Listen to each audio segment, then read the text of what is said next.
Bom dia, pessoal. Hoje nós vamos discutir sobre termoquímica. Termoquímica é uma aplicação direta aí da primeira lei da termodinâmica, onde que a gente consegue extrair variações de calores, ou no caso, variações de entalpia de reações, né, considerando que há, de fato, a conservação de energia e lembrando que entalpia é uma função de estado. Então é por isso que é muito comum a gente utilizar a entalpia como químicos, né, porque a gente usualmente trabalha em reações a uma dada pressão, a uma pressão constante. Tudo bem? Então, se a gente olhar aí os tipos de processos que a gente pode estar estudando utilizando a termoquímica, que basicamente relaciona aí a troca de calor do seu sistema com as vizinhanças, a gente pode abordar sobre dois pontos de vista, né? Vamos escrever aqui primeiro essa parte em vermelho, a gente tem uma relação mais química, um estudo mais químico dos seus processos, onde envolve reações, né? Você tem reagentes indo para produtos, você tem informações partindo de elementos simples, né? Formando compostos, né? Então, falei desse. E você tem reações aí também de combustão, por exemplo, aqui você tem um hidrocarboneto, né? Mais um oxigênio molecular, dando CO2 mais água. Combustão é isso, né? A queima dada pela reação com oxigênio. E você também tem um caso aqui em azul, que são processos mais físicos, né? Em que você tem processo de transição de fase, que selecionei só alguns, por exemplo, você tem a fusão que vai de sólido para o líquido, você tem a vaporização que vai do líquido para o gás, e você tem a sublimação que vai diretamente do sólido para o gás. Então, em todos esses casos, você pode estar associando aí uma troca de calor, né, com o seu sistema e as vizinhanças. Essa troca de calor a gente chama de entalpia, e é baseado nessas variações de entalpia que você consegue descrever esses processos, tudo bem? Bom, no caso da reação, né, que é o que a gente tem interesse, que está relacionado com essas mudanças químicas, a gente tem processos exotérmicos, né, e processos endotérmicos. Processos exotérmicos são processos onde há liberação de calor. Então, pelo que você viu lá atrás no ensino médio e pelo que você viu também na nossa última aula, onde que a gente consegue definir aí o sinal, né, que define a liberação e absorção de calor do seu sistema. No caso do sistema exotérmico, a gente vai ter o quê? Uma variação de entalpia, tem que ser o que? Menor que zero, então ele vai liberar calor. No sistema endotérmico, né, o sistema, essa reação ela vai absorver calor, então o seu ΔH tem que ser positivo, perfeito? Então, aqui eu dou dois exemplos, né, de duas reações. Você tem, por exemplo, o metano reagindo com oxigênio, dando CO2 mais água. É uma reação de combustão. Essa reação de combustão, eu posso escrever assim, ΔH, uma variação de entalpia de reação, vai ser o quê? Então, esse Rzinho aqui subscrito vem de reação, vai ser igual a menos 890 kJ por mol. Significa o quê? Que é uma reação que está liberando calor, porque eu tenho um sinal negativo. E vamos supor, porventura, eu multiplique aí a quantidade de matéria que está acontecendo isso aí. Eu multipliquei por 2 aqui, veja. Né? Eu sei então que a entalpia é uma energia que tem uma dependência extensiva, né, com a quantidade de matéria. Então, pelo fato da entalpia ser uma propriedade extensiva, o fato de você multiplicar por 2, você tem que multiplicar também por 2 a variação de entalpia da reação. Então, a gente multiplicou por 2 aí aqui a estequiometria. Então, aqui tinha 1 foi para 2, aqui de 2 foi para 4, de 1 para 2 e de 2 para 4. Então, aqui o valor necessariamente tem que ser menos 1780 kJ por mol menos 1. Né? Duplicou. Se a gente analisar em termos das mudanças físicas, né, ou transições de fase, a gente pode observar que você tem aqui, vamos supor, a entalpia de vaporização, vai ser a entalpia daquela substância, né? Entalpia, esse M vem de entalpia molar, tá? Então, entalpia molar no estado do vapor menos o estado líquido. A da fusão vai ser o quê? Do estado líquido menos a do sólido, certo? E da sublimação vai ser do vapor menos do sólido. Como que a gente pode visualizar melhor isso? Vamos pensar nesse diagrama de energia que está aqui do lado. Né? Então, pensar num diagrama de energia, a gente está falando de entalpia. Então você vai ter a entalpia no estado do vapor, a entalpia no estado líquido e a entalpia no estado sólido. Existe uma diferença entre vapor e gás, tá? Então, por que eu não coloquei gás, eu coloquei vapor? Porque o vapor, pessoal, é uma propriedade que você define aí abaixo da temperatura crítica. Então, o vapor é uma propriedade em que você pode descrever em termos de uma substância gasosa. Então, o vapor, na verdade, é um gás, tá? Mas a única diferença é que o seu sistema está em equilíbrio, né, com um líquido ou com um sólido. O gás ele vai estar acima dessa temperatura, eu não vou discutir em detalhes, mas está acima dessa temperatura crítica, né? Então existe uma certa diferença, mas o vapor ele é também de fato um gás, mas está sujeito a transições de fase, como que eu descrevi aqui para você. Então ele tem que estar em equilíbrio com líquido ou com sólido. Por isso que a gente está descrevendo em termos de vapor. Muito bem, então a gente pode descrever a entalpia aí de fusão, né, vindo do sólido para o líquido. Então você tem um ΔH aí de fusão. Você tem o líquido para o vapor, você tem um ΔH de vaporização. Né? Você tem ainda um ΔH de sublimação, que é vindo do sólido para o vapor direto. Né? ΔH de sublimação.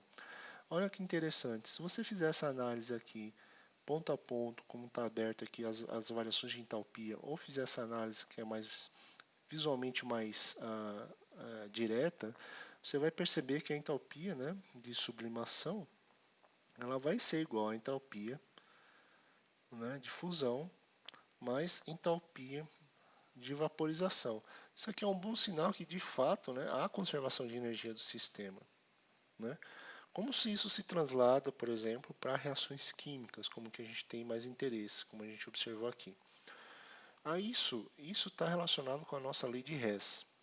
Então, quando a gente fala lei de Hess, pessoal, a gente está falando assim, ó, a entalpia de uma reação total é a soma das entalpias das reações dos passos nos quais a reação pode ser subdividida. O que isso quer dizer? Quer dizer que você pode calcular a entalpia de uma reação, né, uma reação global, mediante o conhecimento de entalpia de outras sub-reações aí. Vamos de novo aqui no gráfico para ficar mais simples de você observar isso. Então você tem um gráfico de energia, vamos falar que é entalpia. Aqui você tem o nível dos reagentes, o nível de energia dos reagentes, e aqui vamos supor que você tem o nível nível de energia dos produtos. A gente pode ter essa condição em que a gente vai dos reagentes para os produtos, certo? E tem essa mudança aí, mudança da entalpia total, é o que a gente tem interesse. Mas às vezes é complicado você ir diretamente dos reagentes para o produto. Então, qual que é um outro caminho? O outro caminho é esse, ó, vamos dos reagentes para essa condição, certo?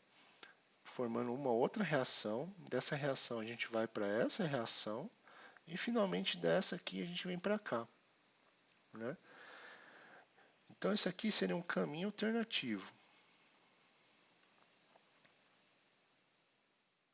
Caminho alternativo. O fato da entalpia ser uma função de estado, certo?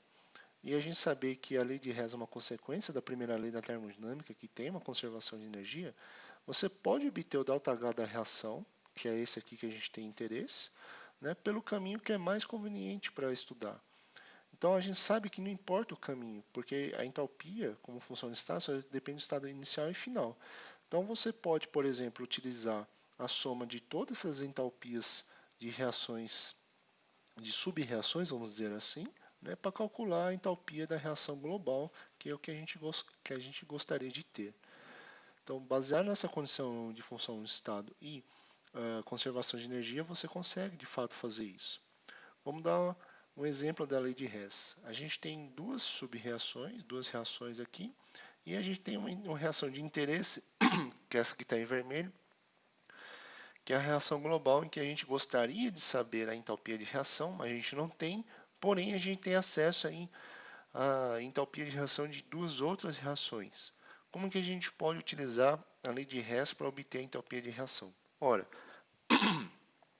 é só você olhar aqui, você tem a entalpia da reação que vai ser menos 110,5 kJ por mol, onde você tem o carbono reagindo, né, o carbono reagindo com o oxigênio dando CO, e a outra você tem o CO reagindo com o oxigênio dando CO2.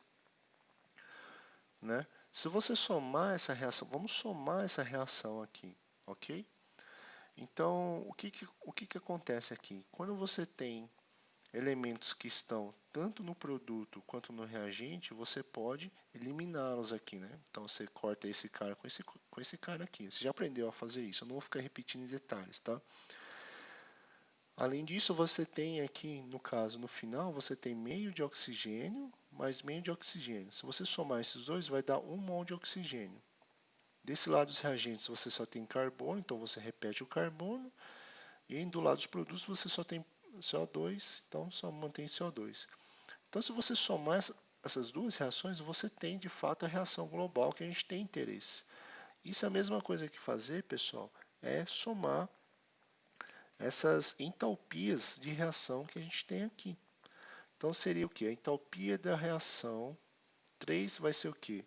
A entalpia da reação 1 mais a entalpia da reação 2. Se você fizer a soma, isso aí vai dar o que? Menos 393,5 kJ por mol, menos 1. Tranquilo, né? Bem simplesinho. Então, você já viu isso, eu estou recapitulando, mas é importante lembrar que por trás de todas aquelas contas que você já fez, é importante lembrar que existe aí essa conservação de energia por trás. E é por isso, né, e pelo fato de existir essa função de estado, é por isso que você consegue utilizar a lei de Hess. Então, a gente conseguiu calcular a entalpia de reação, né, do carbono mais oxigênio dando CO2, conhecendo a entalpia de reação de duas outras reações. Né? Você sabe também que além, vamos supor que a gente multiplicou por 2, né? A gente viu que a entalpia é uma propriedade extensiva, você tem que multiplicar também por 2. No caso, cadê? Aqui, ó. A gente multiplicou por 2, né? Como é uma propriedade extensiva, a entalpia também teve que ser multiplicada por 2. Então, depende da quantidade de matéria. Outro ponto interessante que você sabe também é que se você inverter a reação, você troca o sinal dessa entalpia de reação. Vamos mostrar aqui por que isso acontece rapidamente. Então, só lembrando aí, então, a inversão do sentido da reação muda o sinal de ΔHR. A gente tem aqui a reação em vermelho, que seria o carbono mais oxigênio dando CO2, com esse valor de entalpia que a gente calculou agora, de menos 393,5 kJ/mol. Se a gente inverter, ou seja, começando com CO2 dando carbono mais oxigênio, esse valor de entalpia tinha que ser o quê? Mais 393,5 kJ por mol. Vamos fazer a soma da reação aqui para vocês verem que exatamente vai dar a mesma coisa.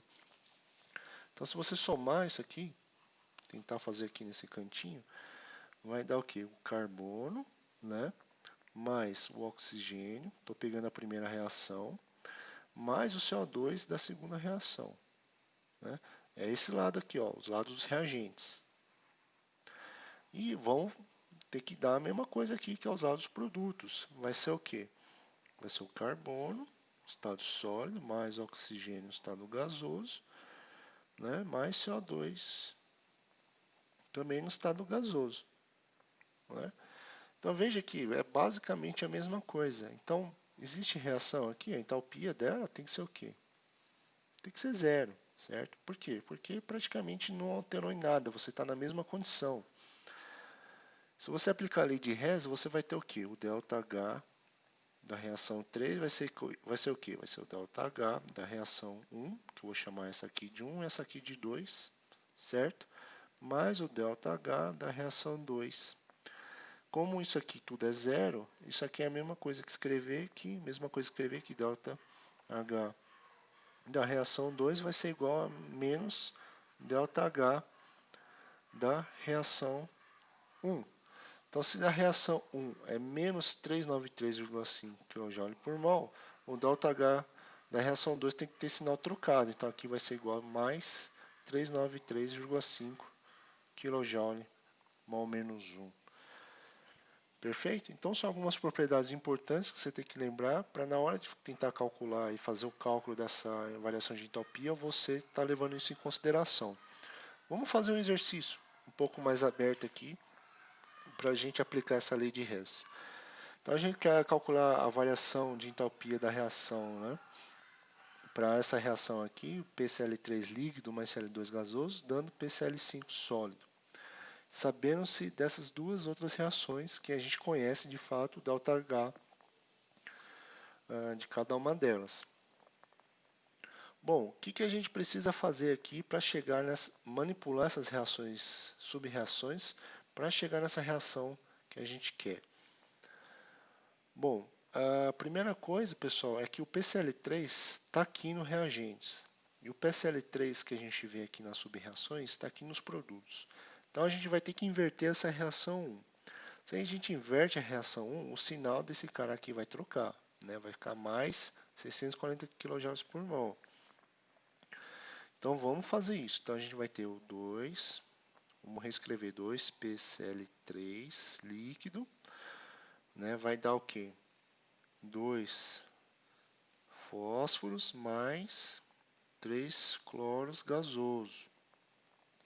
Esse ΔH agora da reação 1 vai ser o quê? Mais 640 kJ por mol. Perfeito? O que a gente faz agora? Bom, a segunda reação tem o PCl5 no produto, que é o que tem na reação global que a gente tem interesse. Então, vamos mantê-lo do jeito que está. Então, a gente vai repetir aqui, vai ter 2 fósforos no estado sólido, mais 5Cl2 no estado gasoso. Isso vai para 2PCl5 no estado, no estado sólido aqui, né? E o ΔHR2 vai ser o que? Menos 887 kJ por mol, menos 1. Muito bem, você pode fazer aqui, de novo, a soma disso aqui. Vai ser o que? Eu vou marcar em vermelho para ficar mais claro para você. Olha, eu tenho 2 fósforos aqui, eu tenho 2 fósforos aqui. Aqui está no lado do reagente, aqui está no lado do produto. Isso não altera em nada, então você pode eliminar esse aqui e esse aqui. Né? Aqui você tem 5 cloros e aqui você tem 3 cloros. Aqui em cima está no lado do produto e aqui está no lado do reagente. Se você fizer essa soma, aqui vai sobrar 2 cloros e aqui vai sobrar nenhum cloro. Então isso aqui vai embora. Tem mais algum elemento composto coincidente? Não tem, então a gente pode voltar a escrever. Então ficaria o 2PCl3 líquido, certo? Mais 2 cloros restantes que sobrou aí, no estado gasoso, dando 2PCl5 no estado sólido. Se você fizer a soma dessas entalpias de reação, a gente vai ter a entalpia da reação, que a gente tem interesse, vai ser mais 640 menos 887, isso aqui é igual a menos 247 kJ por mol. Né? Terminou o exercício? Vamos dar uma olhada na reação. Não, por quê? Porque a gente tem uma estequiometria 2 aqui, em toda a reação. Então, a gente tem que considerar essa estequiometria no cálculo dessa variação de entalpia de reação. Como a gente tem o dobro, a gente na verdade quer o quê? Metade, porque aqui a estequiometria aqui é 1, certo? Então, o valor seria o quê? O ΔH da reação seria menos 247 dividido por 2. Isso aqui vai ser igual a menos 123,5 kJ por mol. Ok? Então veja que aplicando a lei de Hess, a gente de fato consegue calcular, né, a entalpia da reação mediante outras reações que têm o valor da entalpia da reação conhecida. Bom, o que é importante lembrar aqui nessa condição, além da condição da função de estado e conservação de energia? Usualmente, pessoal, quando a gente está falando em condições experimentais, a gente sempre precisa de um estado de referência, sempre. Então, a termodinâmica ela é baseada sempre no estado de referência. Você precisa de um estado de referência para você mensurar essas variações de energia. O nosso estado de referência a gente chama de estado padrão e a gente coloca essa bolinha aqui, certo? no ΔH. Então você teria uma entalpia padrão de reação, ok? Quando você fala em entalpia padrão, significa que essa entalpia ela está num estado conhecido, que é um estado que eu vou falar para você aqui, que é de 1 bar a uma dada temperatura. Então vamos voltar aqui do início. Ó, a entalpia ela depende do estado físico dos reagentes do produto, certo? Ela depende. Então você vê que é uma energia, esse fluxo de energia vai depender dessa energia que o sistema tem, né? E como isso é gasto, como é liberado, como é recebido. Então, os dados termoquímicos vão ser tabelados no estado padrão para a gente ter um estado referencial. O estado referencial, esse estado padrão, é a forma mais estável da substância, no estado físico em que ela existe na pressão de 1 bar a uma dada temperatura. Então, quando eles falaram assim, ó, qual que é o estado? A gente está trabalhando no estado padrão. Qual que é o estado padrão? O estado padrão é o seguinte, é 1 bar. Qual que é a temperatura? A temperatura depende, você pode estabelecer outras temperaturas, não necessariamente precisa ser 25 graus. Usualmente adota-se 25, mas quando você fala em estado padrão, o que é tabelado é pressão a 1 bar, tá? E aí você escolhe uma temperatura. Então vou dar um exemplo, por exemplo, estado padrão da água, a 1 bar e a 298 Kelvin. Qual que é o estado dessa substância? É o estado líquido, ok? Qual que é o estado padrão do ferro? A 1 bar e, por exemplo, a 500 Kelvin. Vamos supor, aqui no caso sólido. Então você tem uma condição em que você consegue referenciar o cálculo dessas energias. Então é muito importante quando a gente está falando de estado padrão, não esquecer de colocar essas bolinhas, porque senão está errado, tá? É muito importante colocar essa bolinha para referenciar o estado padrão. Então vamos supor que a gente tem essa reação, esse exemplo 2 aqui, metano, estado gasoso, reagindo com 2 oxigênio no estado gasoso, dando CO2 no estado gasoso, mais 2 águas no estado líquido. A entalpia de reação padrão aqui vai ser menos 890 kJ por mol. O que isso quer dizer para você? Olha, eu descrevi aqui embaixo, aqui, ó, essa reação mostra que 890 kJ de calor é liberado, certo? Liberado negativo, quando 1 mol de metano puro, no estado gasoso a 1 bar, reage com 2 mols de oxigênio puro no estado gasoso a 1 bar, gerando CO2 gasoso puro e água líquida pura, ambos a 1 bar. Ok? É isso que quer dizer quando você observa essa reação e essa notação para o estado padrão. Tá bom? Então, usualmente, quando a gente for fazer cálculos e você for ver algumas tabelas de valores termoquímicos, né, você vai encontrar algum estado padrão. Você tem que definir isso aí, senão você não consegue obter esse valor. Tudo bem?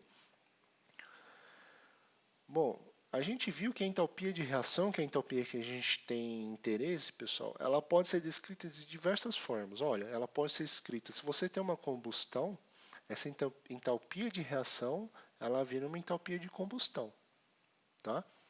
Você tem outro tipo de entalpia, que a gente chama de entalpia de formação, que também é uma entalpia de reação. Então, eu estou falando para você, quando a gente trata de reações, a gente tem a forma mais genérica, né, entalpia de reação. Se você tem uma entalpia onde que tem essa combustão, que é essa substância reagindo com oxigênio, você pode falar que essa entalpia de reação é uma entalpia de combustão. Ou nesse caso agora, que é a entalpia de formação. O que é essa entalpia de formação? Você tem 1 mol de um composto sendo formado, né, diretamente a partir dos seus elementos químicos que a constituem no seu estado padrão. Então, quando você tem essa formação de um composto a partir dos seus elementos fundamentais, suas espécies elementares, você tem uma reação também, você tem uma entalpia de reação, tá? Então, para não ficar confuso e lembrar que você só tem uma mudança de nomenclatura, mas no fundo é tudo entalpia de reação. Depende de como que está acontecendo essa reação, se é uma combustão ou se é uma formação de uma substância. Um ponto muito importante, que é essa definição aqui, ó, opa, ficou bem feio aqui, que é o ΔHF, entalpia padrão de formação, estado padrão nula, é sempre nula para espécies químicas elementares. Então, se você tem espécies simples elementares, do tipo, por exemplo, hidrogênio, hélio, carbono, desse tipo aqui, você sempre vai considerar a entalpia de formação dela como nula. Isso aí é uma definição, tá? Então vamos supor que eu tenho essa reação. Olha aqui, eu tenho hidrogênio, né? Vai reagir com oxigênio e vai dar água, né? Se você for olhar, a entalpia de formação dessa espécie aqui é zero. A entalpia dessa espécie de formação é zero. Então, na hora que você aplicar a lei de Hess, você vai ver que a entalpia de formação, né, ou a entalpia de reação, que é essa entalpia calculada aqui, ou a entalpia de formação da água, que vai ser a mesma coisa, vai ser menos 285,8 kJ por mol. Tá? Então, aqui seria uma entalpia da reação ou entalpia de formação da água. Mesma coisa aqui. Aqui seria zero de formação, e a entalpia da reação total vai ser o que? Menos 393,5 kJ por mol, que é a mesma coisa que a entalpia de formação do CO2 a partir do carbono mais oxigênio. Então, para a gente consolidar um pouco mais esse conceito, a gente vai fazer um exercício. Então, o que o exercício pede? Olha, calcule a entalpia da reação padrão, né, para a reação 2 carbonos mais 2 hidrogênios, dando aí o C2H2. O etileno aqui no caso, né, C2H2. Bom, como é que a gente vai fazer isso? A gente vai partir da seguinte forma. Olha, às vezes obter a entalpia da reação para a reação diretamente aqui do jeito que está colocado é muito complicado, pessoal. Às vezes a gente não tem essas informações diretamente. Então, o que a gente pode fazer? Olha, vamos pegar cada elemento aqui. Vamos pegar esse elemento, carbono, hidrogênio, etileno, e vamos queimar eles. Vamos fazer a combustão de cada um deles. Então, eu vou pegar o carbono, vou reagir com oxigênio, o hidrogênio eu vou reagir com oxigênio, e o etileno eu vou reagir com oxigênio. Quando eu faço essas reações, eu tenho acesso aí à entalpia de combustão desses processos. E através da lei de Hess, eu posso utilizar essas entalpias de combustão para obter a entalpia de reação do meu processo global. Não é? Do jeito que a gente tinha feito anteriormente. Bom, como é que a gente vai fazer isso então? Vamos pensar nas reações e ver como é que está a reação global e ver o que a gente tem que fazer. Bom, a primeira coisa que a gente tem que fazer, aparentemente aqui, ó, o etileno está aqui nos produtos, certo? E aqui está nos reagentes. Então, a reação 3 a gente vai ter que inverter ela. O que vai acontecer o quê? Vai trocar de sinal desse cara aqui, né? Vai ficar mais 1299,6 kJ por mol. O que mais a gente precisa fazer? Olha, a equação, a reação 1, né? Tem estequiometria 1 no carbono e na global a gente tem 2. Então, provavelmente, a gente vai ter que multiplicar por 2 a reação 1, o que vai afetar necessariamente a nossa entalpia de combustão da reação 1. Então, vamos reescrever essas reações da forma como que eu disse para você aqui. Então, primeiro a gente multiplica por 2, né? A reação 1, então vai ser o carbono sólido mais 2 oxigênio gasoso. Isso vai para 2 CO2 gasoso. Muito bem. A entalpia padrão de combustão agora vai ser o quê? Entalpia padrão de combustão. Você multiplicando por 2 vai dar menos 787, né? 0,0 kJ por mol. O hidrogênio, vamos manter do jeito que está. Então vai ficar hidrogênio gasoso mais meio de oxigênio gasoso, dando água líquida. Essa entalpia de combustão padrão, entalpia padrão de combustão vai ser menos 285,8 kJ/mol, certo? E finalmente a última reação que a gente inverte ela, então começando com CO2, K2, CO2 gasoso, mais água líquida, que vai dar C2H2 gasoso, mais 5 meios de oxigênio gasoso, e aqui tem um ΔH de combustão, né, de mais 1.299,6 kJ/mol. Muito bem, se você fizer a soma disso aqui, vamos ver no que vai dar. Olha, essa água líquida que está nos reagentes, corta com essa que está no produto. Esse 2CO2 que está no reagentes, corta com esses 2 CO2 que estão no produto. O que mais que sobra? Vamos ver o oxigênio. Aqui a gente tem 2 oxigênios aqui nos reagentes, mais meio oxigênios aqui nesse reagente. Tem 2,5, né? Aqui, 5 dividido por 2 é 2,5 de oxigênio. Então, esse cara aqui mata esses 2 caras que estão aqui desse outro lado.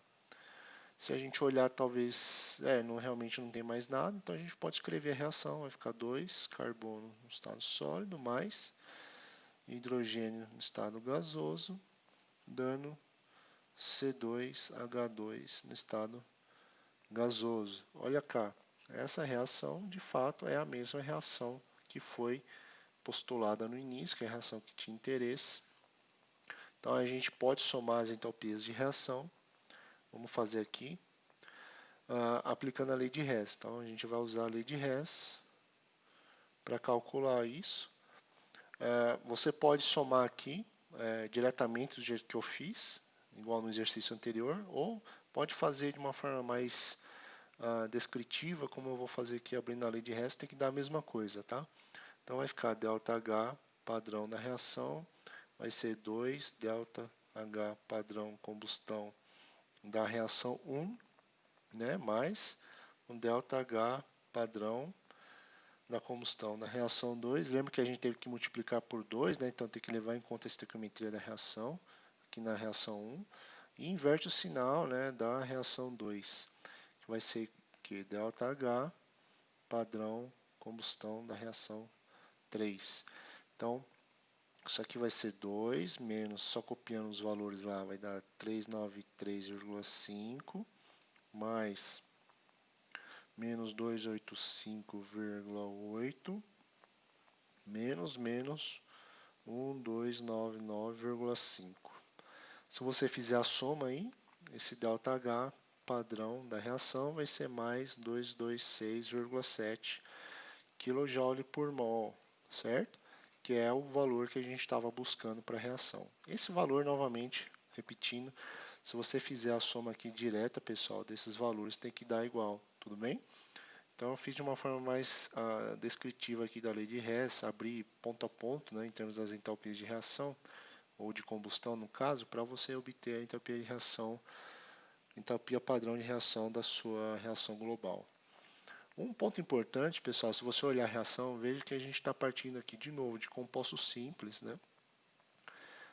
Tanto de carbono quanto de hidrogênio, que a entalpia de formação, entalpia padrão de formação tem que ser zero nesses dois casos, como foi dito para você ali em termos da definição.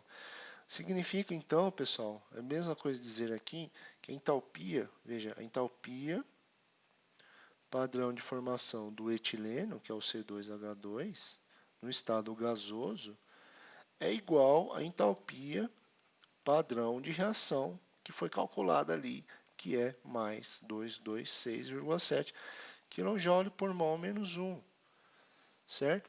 Veja que no mesmo exercício eu abordei entalpia de reação, entalpia de combustão e entalpia de formação simultaneamente.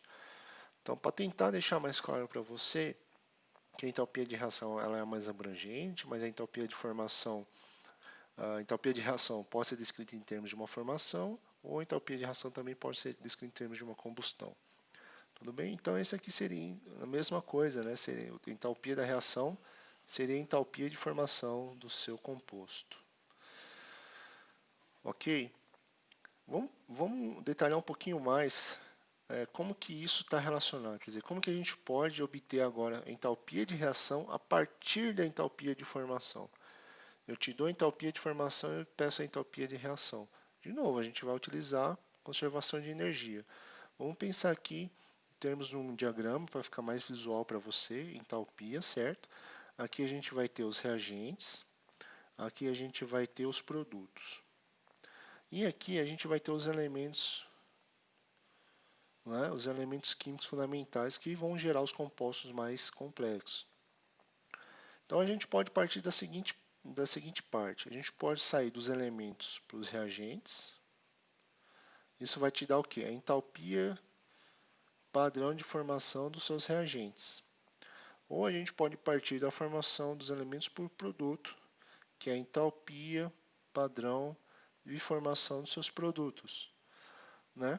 Mas às vezes a gente quer relacionar com a entalpia da reação, que é a entalpia dos reagentes por produto. A entalpia da reação. Variação de entalpia da reação, que é o ΔHR bolinha. Como é que a gente faz isso? Olha, de novo, conservação de energia e função de estado, a gente consegue obter essa relação. É exatamente o que você sempre fez, só que eu estou escrevendo de uma forma um pouquinho mais rebuscada. O que, que é? Não tenha medo desse símbolo aqui, ó, somatório. Não tenha medo disso aqui, não. O que, que isso quer dizer para você? Você vai somar para cada substância a sua entalpia de formação, levando em conta a estequiometria, que é o NIN aqui, dos produtos, vai somar tudo e vai subtrair da soma dos reagentes, né? Levando em consideração também a estequiometria em cada substância na reação. Vamos fazer um exemplo para ficar mais clara a aplicação desse conceito aqui. Eu vou pegar uma reação que a gente utilizou no exercício anterior, que é a combustão aí do seu C2H2. Então você tem o C2H2 mais 5 meios de oxigênio, dando CO2 mais água. Vamos aplicar a fórmula aqui, ou seja, a entalpia da reação vai ser uma relação entre as entalpias de formação dos seus componentes aí que descrevem a reação. Então a entalpia, vamos escrever entalpia padrão de reação vai ser o que? Vamos usar a soma aí dos produtos. O produto, vamos começar pelo CO2. Então, 2 vezes, porque a gente tem 2 ali na estequiometria, vezes o ΔH padrão de formação do que? Do seu CO2 gasoso, né? Mais o da água, que vai ser 1 vezes ΔH padrão de formação da água no estado líquido. Agora, menos, certo? Eu vou colocar aqui embaixo, porque não vai caber escrever tudo ali. Menos 1 vezes o ΔH padrão de formação do C2H2, que está agora nos reagentes, menos 5 meios, né? Vou colocar um parênteses para ficar mais simples de ver. ΔH padrão de formação do seu oxigênio no estado gasoso. Bom, substituindo os valores, isso aqui vai ser o que? 2 vezes a entalpia de formação de CO2 menos 393,5 mais 1 vezes o da água, que é menos 285,8. Então, esses dados foram dados para você. Menos 1 vezes o do etileno. O do etileno foi o que a gente calculou no exercício anterior. Tá? Então, ficaria mais 226,7, certo? Se eu olhar aqui no exercício anterior, é 226,7, né?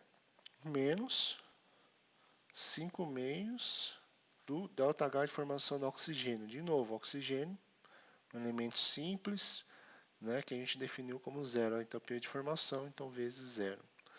Se você fizer essa conta, a entalpia de reação padrão vai ser o quê?